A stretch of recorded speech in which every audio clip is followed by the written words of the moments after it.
जब धर्मराज युधिष्ठिर ने यज्ञ किया, उस यज्ञ में उन्होंने, धर्मराज युधिष्ठिर ने सबको दान दक्षिणा खूब लुटाई। बाद में क्या हुआ? बाद में हुआ, अर्जुन ने पूछा, कन्हैया बताओ मेरे भाई से बड़ा दुनिया में कोई दानी है? भगवान ने मुस्कुराते हुए कहा, आपसे बड़े बड़े दानी पड़े हैं। कौन? बोले मोरध्वज। मोरध्वज से बड़ा से दुनिया में कोई दानी नहीं है। मोरध्वज, ऐसा क्या दान कर दिया मोरध्वज ने? तब भगवान ने कहा, क्या दान किया बताता हूं, चलो। चल पड़े भगवान कृष्ण और अर्जुन साथ में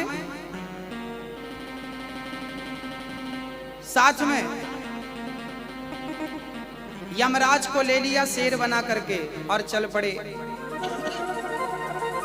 चलते चलते जब मोरध्वज के घर पहुंचे, मोरध्वज ने सत्कार किया। पंडित जी बनकर गए भगवान कृष्ण और अर्जुन। मोरध्वज से कहा, मोरध्वज भिक्षाम देही, हमें भिक्षा दे दो। मोरध्वज बोले, प्रभु आओ। चरणों को धोया, चरणामृत लिया और भिक्षा दे दी। क्या चाहिए? ब्राह्मणों ने कहा, जो मांगेंगे देना पड़ेगा। हाँ हाँ।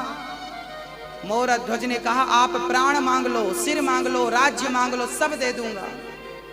ब्राह्मणों ने कहा, तो संकल्प करो। संकल्प लिया।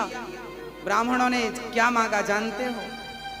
ब्राह्मणों ने कहा, राजन हमारा शेर बाहर खड़ा है, 1 महीने से भूखा है, कुछ खाया नहीं है। हमने सुना है आपका बेटा है, आप अपने बच्चे का मांस मेरे शेर को खिलाइए। अब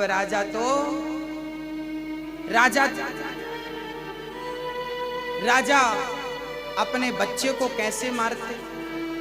यदि बच्चे को मारते तो बाल हत्या लगती। तभी नन्हा सा बालक आया, पिताजी मुझे मत बचाओ, आपने जो कहा है कि बच्चे का दान करेंगे, मार कर करो। बेटा चला गया तो आ जाएगा, पर धर्म चला गया कभी वापस नहीं आएगा। धर्मो रक्षति रक्षितः।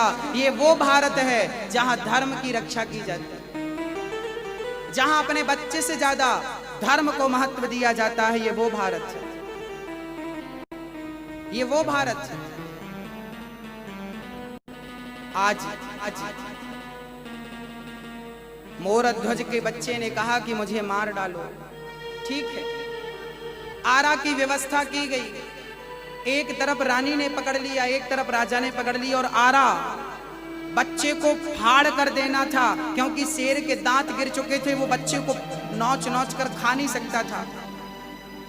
फाड़ दिया, आरा सिर पे रखा, और रानी ने, राजा ने पकड़कर जो चलाना चाहा। उस नन्हे से बच्चे ने कहा, मां रुक जाओ थोड़ी देर के लिए। क्यों पुत्र? मां रुक जाइए।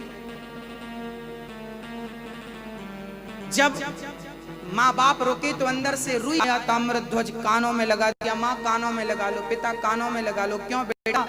ताम्रध्वज ने कहा, पिताजी आप आरा चलाओगे? माँ आरा चलाओगी, मैं चीखूंगा, चिल्लाऊंगा दर्द से, और कहीं मेरी चीख आपके कान पे पड़ी तो आप आरा चलाना बंद कर दोगे, और आरा चलाना बंद हुआ तो आपका धर्म संकट में पड़ जाएगा। मैं मरूं तो मर जाऊं, पर मैं अपने माता पिता के धर्म को संकट में नहीं डालना चाहता। धन्य है बेटा, ये घटनाएं आपको घट चुकी हैं, भारत में ऐसा हो चुका है। आप कितने इस पर यकीन करते हैं नहीं करते वो आपकी मर्जी। फट गया बच्चा, 2 टुकड़े हो गया। एक भाग शेर को खिलाया, दूसरा भाग गटर में डालने को भगवान ने कहा। माँ की आंखों में आंसू आ गए। शर्त ये थी, रोना भी नहीं है। अब ब्राह्मणों ने कहा, राजन हमें भोजन कराओ, बड़ी भूख लगी है।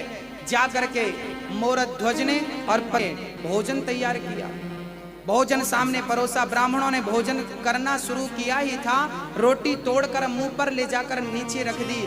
मैं आपके घर भोजन नहीं कर सकता राजन, क्योंकि आप हत्यारे हो। आपने अपने बच्चे को मारा है, और जो बच्चों को मारता है हत्यारा होता है। हम उनके घर भोजन नहीं करते। भोजन नहीं किया ब्राह्मणों ने, जाने लगे। मोरध्वज चरणों में गिर पड़े, महात्मा जी मेरे घर से कोई ब्राह्मण भूखा चला जाएगा, मेरा सारा पुण्य नष्ट हो जाएगा, मेरे घर से भूखे मत जाइए। चरणों में गिर पड़े ताम्रध्वज, मोरध्वज। ब्राह्मणों ने कहा, तू हत्यारा है। मोरध्वज ने कहा मैंने कहाँ मारा है, आपके कहने से मैंने बच्चे को मारा है, वो मैं नहीं जानता, बस तू हत्यारा है।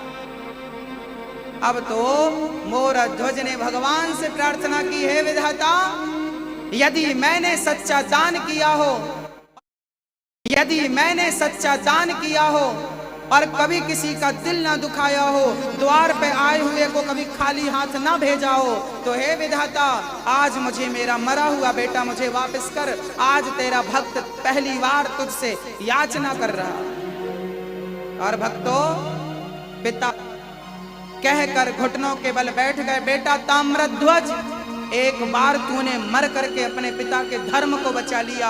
बेटा एक बार तू जीवित होकर अपने पिता के धर्म को बचा ले, एक बार तू जीवित हो जा। अंदर से आवाज आ गई, पिताजी मैं मरकर भी आपका धर्म बचाऊंगा और जिंदा होकर भी आपका धर्म बचाऊंगा। मैं आपका पुत्र हूं। आया, पिता ने हृदय से लगाया, पलट कर देखा, ना तो शेर था ना तो ब्राह्मण थे, शंख चक्र गदा पद्म लेकर भगवान श्री कृष्ण खड़े थे। मोरध्वज बोले, प्रभु आप? हाँ, मैं तेरी परीक्षा ले रहा था। मोरध्वज रोने लगा, कन्हैया दुनिया भरोसा ना करे मुझ पर, कम से कम आपको तो भरोसा होना चाहिए था अपने भक्त पर, क्या आपको भी भरोसा नहीं था? भगवान ने कहा, मोरध्वज यदि मैं दुनिया से कहता कि मेरा भगत बड़ा सच्चा और अच्छा है, कोई नहीं मानता। आज तूने सिद्ध करके दिखा दिया, तेरे जैसा दानी ना संसार में पैदा हुआ था ना कभी होगा।